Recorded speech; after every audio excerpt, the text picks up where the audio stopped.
Figure 3 देखते हैं। Venice और ईस्टर्न वर्ल्ड से आए मर्चेंट्स चीज़ों की अदला बदली करते हुए Marco Polo, Book of Marvels, 15th century में ये पिक्चर दिखा रहा है।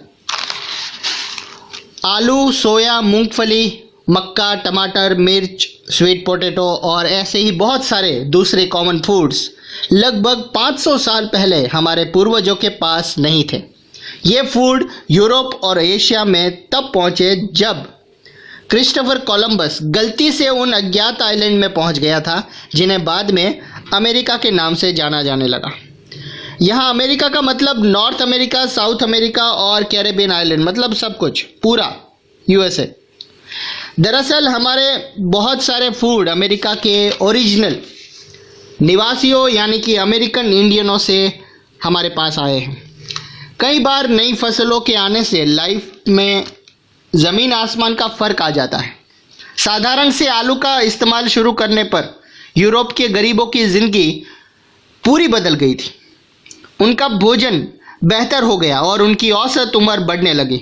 आयरलैंड के गरीब पीजेंट तो आलू पर इस हद तक डिपेंड हो चुके थे कि जब 1840 के बीच में किसी बीमारी के कारण आलू की फसल खराब हो गई तो लाखों लोग स्टारवेशन यानी कि भूखमरी के कारण मौत के मुंह में चले गए। स्ट्रेंज। 1.3 देखते हैं। कॉन्क्वेस्ट यानी कि जीत, डिजीज और ट्रेड।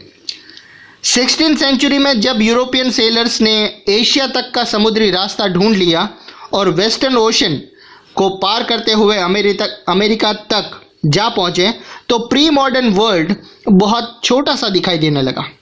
इससे पहले कई सदियों से इंडियन ओशन के पानी में फलता फूलता व्यापार, तरह तरह के सामान, लोग, नॉलेज और कस्टम्स यानी कि परंपराएं एक जगह से दूसरी जगह आ जा रही थी। इंडियन सब कॉन्टिनेंट इन प्रवाहों के रास्तों में एक क्रूशियल पॉइंट था। पूरे नेटवर्क में इस इलाके का बहुत इंपॉर्टेंस था। यूरोपियन की एंट्री से ये आवाजाही जो थी और बढ़ने लगी और इन फ्लोज की दिशा यूरोप की तरफ मुड़ने लगी। अपनी डिस्कवरी यानी कि खोज से पहले लाखों सालों से अमेरिका का दुनिया से कोई कांटेक्ट नहीं था, लेकिन 16th सेंचुरी से उसकी वास्ट लैंड और बेमिसाल या बेहिसाब फसलें और मिनरल्स हर दिशा में ज़िंदगी का रूप रंग बदलने लगी। आज के पेरू और मेक्सिको में मौजूद माइन से निकलने वाली प्रेशियस मेटल्स, खास तौर पर सिल्वर ने भी यूरोप की वेल्थ को बढ़ाया और वेस्टर्न एशिया के साथ होने वाले उसके व्यापार को तेज़ी प्रदान की। 17th सेंचुरी के आते आते यूरोप में साउथ अमेरिका की वेल्थ के बारे में तरह तरह के किस्से बनने लगे थे। इन्हीं बातों की बदौलत वहाँ के लोग एल डोराडो को सोने का शहर यानी कि सिटी ऑफ गोल्ड मानने लगे और उसकी खोज में बहुत सारे खोजी अभियान शुरू किए गए। फिगर 4 में आप देख सकते हैं आइलैंड में पोटैटो फेमाइन यानी कि अकाल, इलस्ट्रेटेड लंदन न्यूज़ 1849। फसल कट जाने के बाद बचे कुछ आलूओं की उम्मीद न में खेती की मिट्टी खोदते बच्चे 1845 में से 1849 के बीच पड़े भयानक आयरिश आलू अकाल के दौरान आयरलैंड के लगभग 10 लाख लोग भूखमरी के कारण मारे गए थे और इससे 2 गुने लोग काम की तलाश में घर बार छोड़कर दूसरे इलाके में चले गए थे। मिड 16th सेंचुरी तक आते आते पोर्तुगीज और स्पेनिश सेनाओं की विजय का सिलसिला शुरू हो चुका था। उन्होंने अमेरिका को कॉलोनाइजेशन बनाना शुरू कर दिया था। यूरोपियन सेनाएं सिर्फ अपनी सैनिक ताकत के दम पर जीतती नहीं थी। स्पेनिश विजेताओं के सबसे शक्तिशाली हथियारों में परंपरागत किस्म का मिलिट्री वेपन कोई नहीं था, यानी कि तोप फिर गन ऐसा कुछ नहीं था। ये हथियार तो स्मॉल पॉक्स जैसे जर्म्स थे जो स्पेनिश सैनिकों और अफसरों के साथ वहां जा पहुंचे थे। लाखों सालों से दुनिया से अलग अलग रहने वाले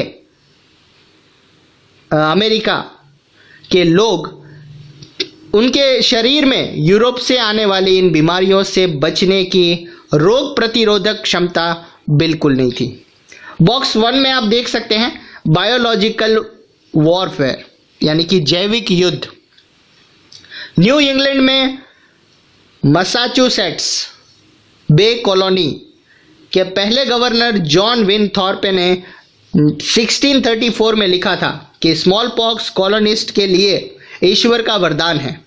द नेटिव्स स्मॉल पॉक्स के कारण लगभग पूरी तरह खत्म हो चुके थे। इस तरह परमेश्वर ने हमारी मिल्कियत पर हमें हमारा हक दे दिया। Alfred Crosby ecological imperialism. As a result इन नए स्थानों पर स्मॉल पॉक्स बहुत डेडली साबित हुई। एक बार संक्रमण शुरू होने के बाद तो ये बीमारी पूरे कॉन्टिनेंट में फैल गई थी। जहां यूरोपियन लोग नहीं पहुंचे थे वहां के लोग भी इसकी चपेट में आने लगे। इसने पूरे के पूरे समुदाय को ख़त्म कर डाला। इस तरह घुसपैठियों की जीत का रास्ता आसान होता चला गया। बंदूकों को तो खरीद कर या छीन कर हमलावरों के खिलाफ भी इस्तेमाल किया जा सकता था, पर स्मॉल पॉक्स जैसी बीमारियों के मामले में तो ऐसा नहीं किया जा सकता था, क्योंकि हमलावरों के पास इससे बचाव का तरीका भी था और उनके शरीर में इम्यूनिटी सिस्टम भी डेवलप हो चुकी थी, अच्छी थी। न्यू वर्ड्स देख लेते हैं। डिससेंटर जो एस्टेब्लिश्ड बिलीव्स और प्रैक्टिस को नहीं मानता वो।